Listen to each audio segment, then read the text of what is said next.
तो दोस्तों ये बात हम सभी जानते हैं कि व्लादिमीर पुतिन जिस दिन रशिया के अंदर नहीं होंगे उस दिन रशिया सरवाइव नहीं कर पाएगा, क्योंकि पुतिन रशिया को इस समय एक बरगद की पेड़ की तरह बांधे रखे हैं और पुतिन के राष्ट्रपति पद पर न रहने के बाद डेफिनेटली रशिया टूट सकता है कई भागों में, जिसके लिए तैयारियां अमेरिका सहित उसके तमाम सहयोगियों ने पूरी कर रखी है। रशिया को बहुत ज्यादा अंधकार की तरफ धकेल दिया है, लोग वहां के सर्वाइव कर पा रहे हैं, उनकी लाइफस्टाइल बहुत ज्यादा बदतर हो चुकी है, इतने सारे सैंक्शंस लग चुके हैं कि अब रशिया के अंदर उथल पुथल होना बिल्कुल तय है। वो तो समझ लीजिए व्लादिमीर पुतिन अभी बने हुए हैं वहां पर और वो सारी स्थितियों को कंट्रोल कर पा रहे हैं, लेकिन व्लादिमीर पुतिन ज्यादा लंबे समय तक तो रह नहीं पाएंगे डेफिनेटली। उसके बाद ये सारी परिस्थितियां रशिया के अंदर जनरेट होते हुए हम खुद देख पाएंगे। लेकिन दोस्तों बताया जा रहा है कि इस मौके का फायदा अमेरिका या फिर उसके सहयोगी देशों से ज्यादा चाइना उठाने जा रहा है। जी हाँ, चाइना ने कुछ ऐसी तैयारियां कर ली है जिसके बाद बताया ये जा रहा है कि चाइना जी भरकर रशिया का दुरुपयोग कर पाएगा। यानी रशिया जितना कमजोर होगा, जितना आपस में टूटेगा, उतना ही एडवांटेज चाइना उठाते जाएगा।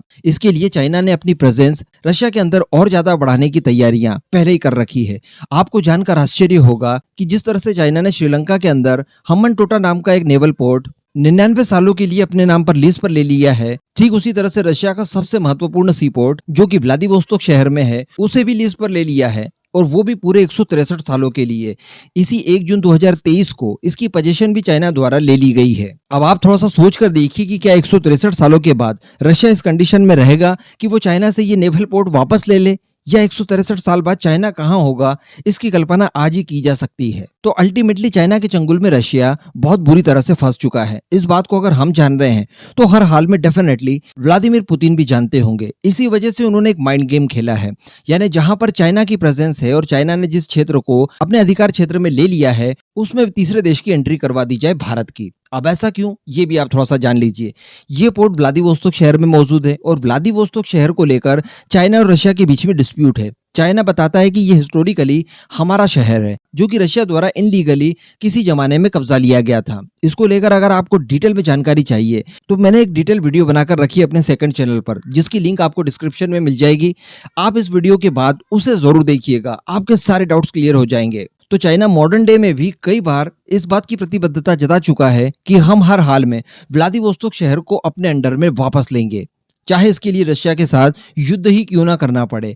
अब जब ऐसी परिस्थितियां हैं व्लादिवोस्तोक को लेकर, उसी दौरान ये खबर आती है कि व्लादिवोस्तोक का ही एक पोर्ट चाइना द्वारा 163 सालों के लिए लीज पर ले लिया गया है। तो सोचिए परिस्थितियां कितनी गंभीर हो सकती है रशिया के लिए, बहुत ज्यादा। इसी वजह से अब रशिया चाहता है कि हमें बचाने के लिए भारत यहाँ पर इंटरफेयर करे, और भारत के लिए भी इसमें फायदा है। और इसके लिए दरअसल दोनों देशों के बीच में अब डिस्कशन भी शुरू हो चुका है। दरअसल भारत और रशिया की प्लानिंग ये है कि व्लादिवोस्तोक में भारत की प्रेजेंस को पहले की तुलना में और ज्यादा बढ़ाया जाए। पहले की तुलना में इन द सेंस, ये सारे कॉन्फ्लिक्ट को देखते हुए भारत ने भी $1 बिलियन के लगभग व्लादिवोस्तोक शहर में इन्वेस्ट कर रखा है ताकि चाइना की प्रेजेंस को टक्कर दी जा सके। और यही कारण है कि रशिया ने भारत को ये सब करने भी दिया। तो अब इस प्रेजेंस को और ज्यादा बढ़ाने के लिए बताया जा रहा है कि एक मेरीटाइम रूट निकालने की तैयारी चल रही है जो सीधे व्लादिवोस्तोक को जोड़ देगा भारत के चेन्नई से। अब इस बीच बताया जा रहा है कि कुल 10,300 किलोमीटर की दूरी रहेगी, जिसे तय करने में कोई बड़ा कार्गो जहाज भी लगभग 10 दिनों का समय लेगा। तो ये अपने आप में काफी ज्यादा कम हो गया।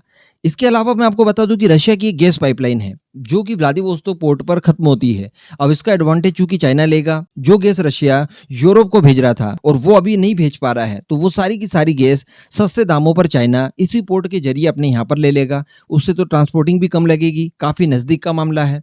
तो भारत भी यहाँ पर गैस हो गई या फिर कच्चा तेल हो गया, इसके अलावा कई तरह की मेटल वगैरह हो गई जो हम रशिया से इंपोर्ट करते हैं, उसे भारत तक बड़ी आसानी से लाया जा सकेगा। केवल 10 दिनों का ट्रांसपोर्टिंग इस दौरान लगने जा रहा है। तो इसको लेकर बड़े स्तर पर बातचीत चल रही है। इसके अलावा बताया जा रहा है कि व्लादिवोस्तोक में ही भारत एक सैटेलाइट सिटी भी स्थापित करने जा रहा है, जिससे कि दोनों देशों के उत्तरी समुद्री मार्ग तो आपस में जुड़ेंगे। इसके अलावा trans Arctic container shipping line भी शुरू हो जाएगी, और इसके अलावा भारत कुछ प्रोसेसिंग फैसिलिटीज भी इस एरिया में स्टार्ट करने की कोशिश कर रहा है, जिसको लेकर दोनों देशों के बीच में बातचीत काफी ज्यादा नेक्स्ट स्टेज तक पहुंच चुकी है। क्योंकि वैसे ही व्लादिवोस्तोक जो है ये भारत की नजरों में पहले से है। जैसा कि मैंने आपको बताया कि भारत द्वारा $1 बिलियन पहले ही इस शहर में इन्वेस्ट किया गया है, और ये किया गया था 2019 में, जो कि भारत की एक नीति के आधार पर किया गया था जिसे कहा जाता है एक्ट फॉर ईस्ट। उसी परियोजना के आधार पर $1 बिलियन की लाइन ऑफ क्रेडिट दी गई थी, जिसमें रशिया के अंदर जो प्राकृतिक चीजें मिलती है, जो मिनरल्स मिलते हैं, उनके ऊपर काम करने की तैयारी की गई थी।